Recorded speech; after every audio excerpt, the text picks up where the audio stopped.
Hello guys, welcome back to my channel. In this video, we'll be doing the most unique decoration for Ganesh Chaturthi with the help of a hula hoop ring. So let's get started.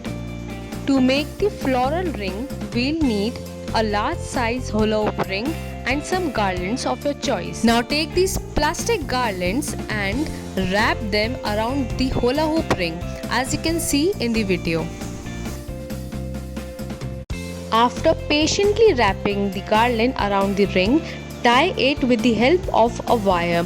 As you can see, you just need to tie the wire in a loop without cutting it with the scissor. So here our floral garland is ready. Now let's move on to the decoration part.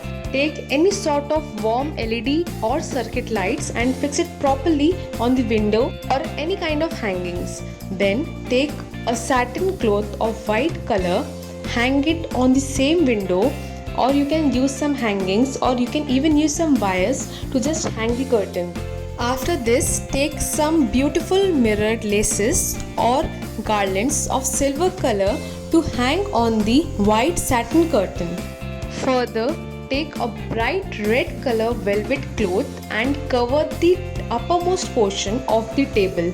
You can cover the lowermost portion of the table with any old cloth you have. Now take some white and red garlands and cover the tabletop from all the four sides with these garlands.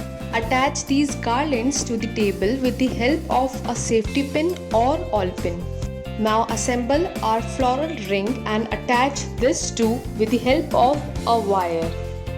For some aesthetic look, here I have kept some golden vases and I have used them as a candle. Secondly, I have taken a silver bowl and dropped some real and leftover petals. Okay, so here our most unique red flower floral ring Ganpati decoration for Ganesh Chaturthi is ready. Just put an asan in between and it's completely ready. I hope you like the video. Thank you so much for watching the video so patiently. Have a nice day and do not forget to like, share and subscribe to my channel. And for any queries, do mention them in the comment section. Thank you so much.